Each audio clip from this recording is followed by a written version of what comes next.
Hello everyone, my name is Balneet Bedi, your Polity and IR faculty.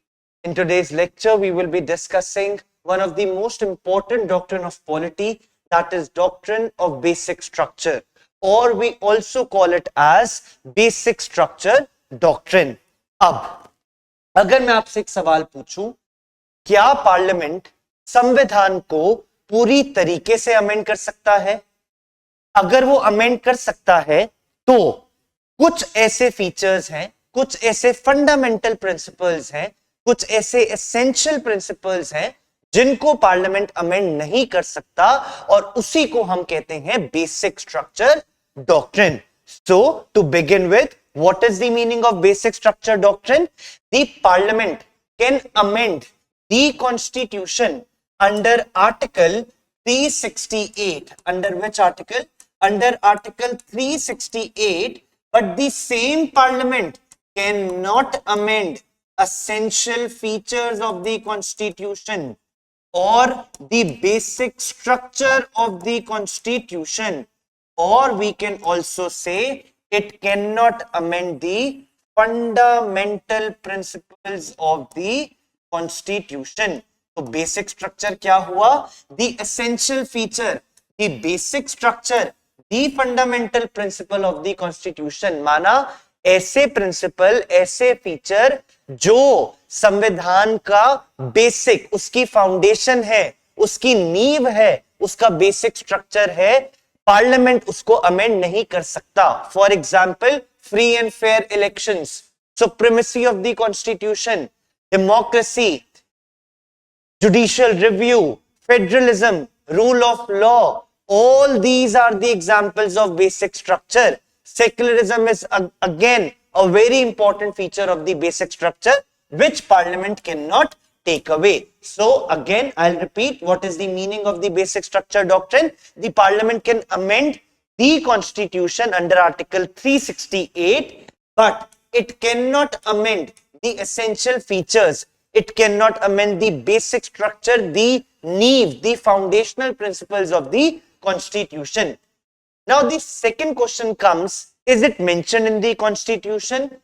No, it is not mentioned in the constitution. संविधान में basic structure doctrine आपको कहीं पर भी नहीं मिलेगा. तो ये basic structure कहां से आया? ये basic structure आया through judicial innovation.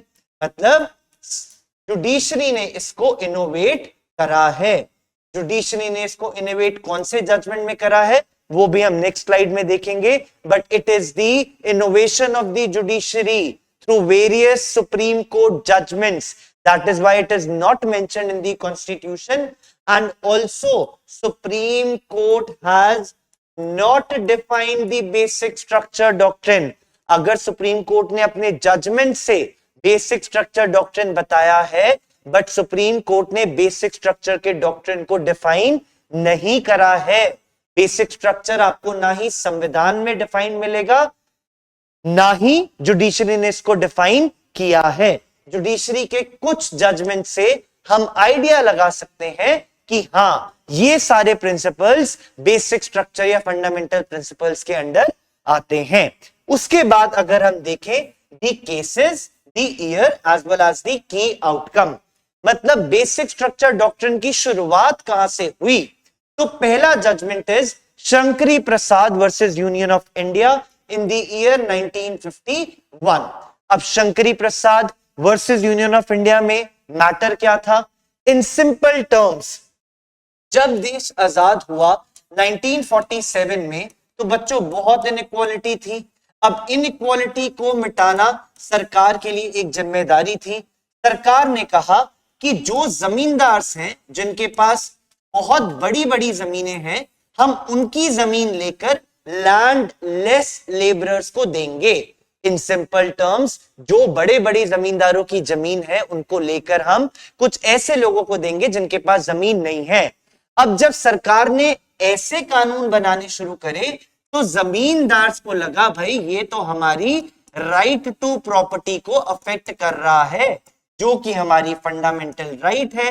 भाई मेरी राइट टू प्रॉपर्टी है तो सरकार मुझसे राइट कैसे ले सकती है, मेरी प्रॉपर्टी को कैसे छीनकर किसी को दे सकती है।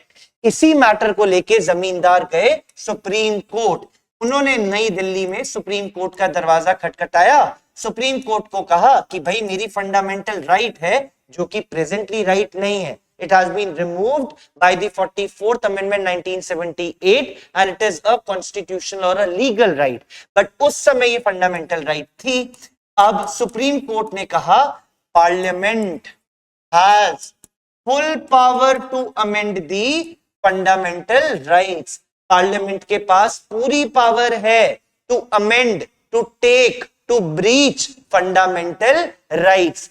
कि भाई शंकरी प्रसाद जी, पार्लियामेंट के पास पावर है आपकी जमीन लेने की, आप मेरे पास नहीं आ सकते कि मेरी फंडामेंटल राइट को ब्रीच किया है। ये था 1951 में। उसके बाद केस आया Golaknath versus state of Punjab in the year 1967। अब यहां पर भी थोड़ा मैटर वही था। यहां पर क्या मैटर था, यहां पर भी यही चीज हो रही थी।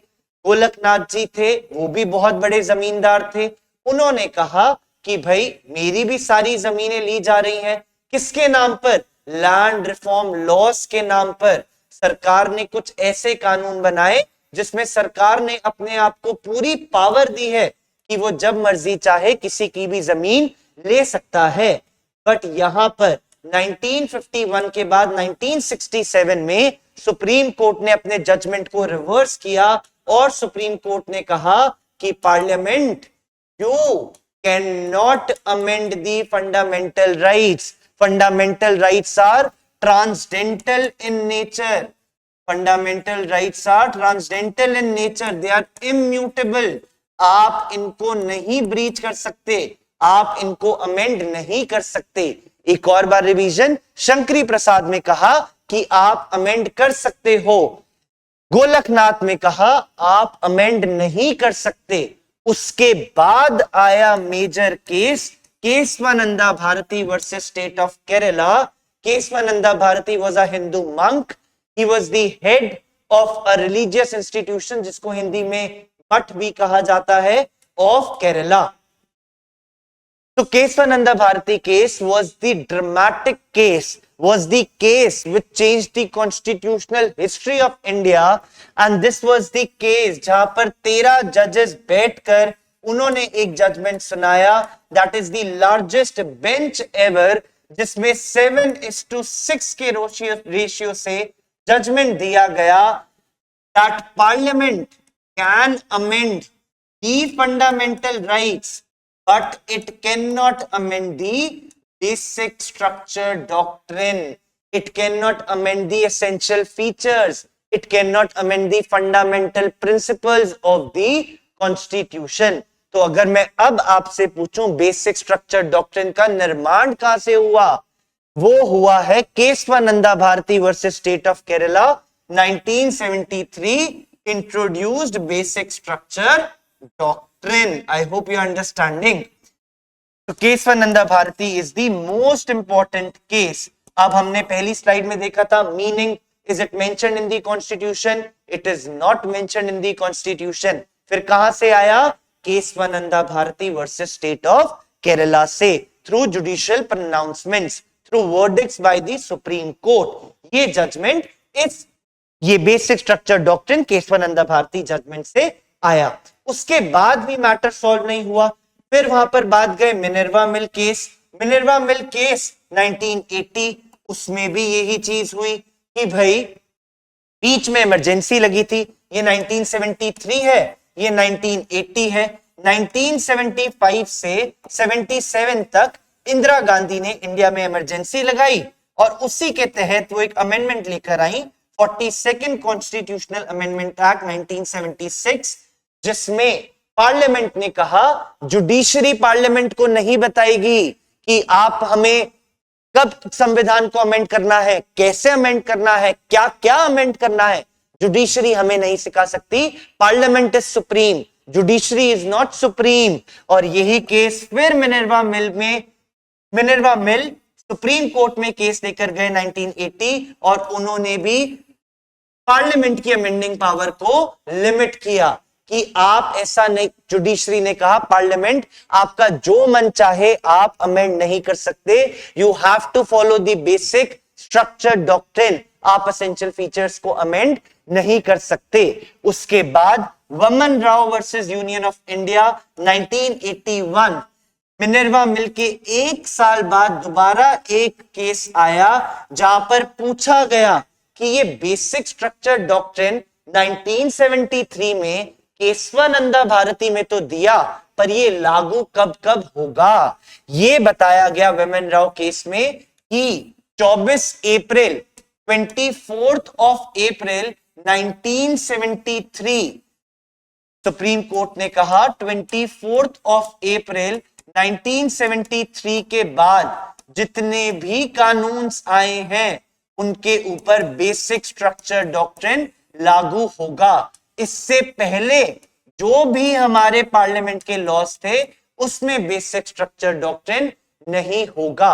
अब आप मुझे बताओ 24 अप्रैल 1973 को क्यों चूज किया गया?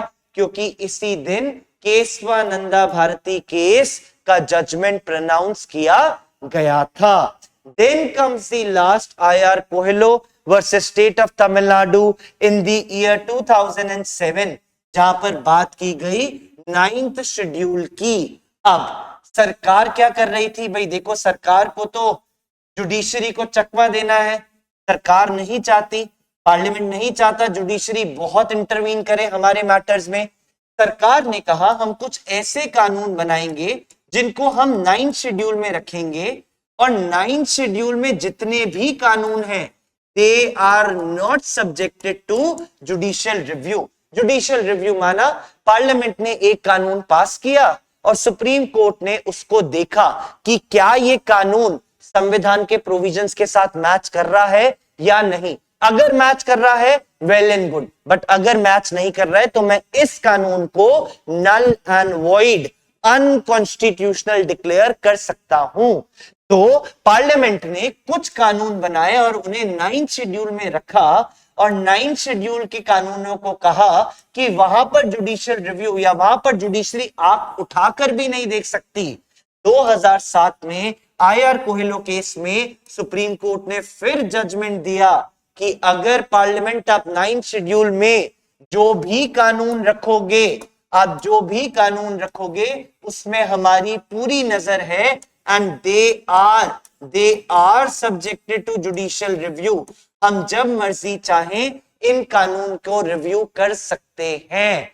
That means basic structure doctrine अगर आप अफेक्ट करोगे और आप उस कानून को 9th शेड्यूल में जाकर प्लेस कर दोगे, ऐसा जुडिशरी कहती है मैं होने नहीं दूंगी। आप डेमोक्रेसी के लिए थ्रेट हो, आप सेक्युलरिज्म के लिए थ्रेट हो, आप सोवर्निटी के लिए थ्रेट हो, फ्री एंड फेयर इलेक्शन के लिए थ्रेट हो, फेडरलिज्म के लिए थ्रेट हो, सुप्रीमेसी ऑफ द कॉन्स्टिट्यूशन के लिए थ्रेट हो, हम ये चीज होने नहीं देंगे। So this is overall the evolution of the basic structure doctrine. अब हम उसके बाद देखेंगे व्हाई डू वी नीड, आखिर हमें बेसिक स्ट्रक्चर डॉक्ट्रिन की जरूरत क्यों पड़ी।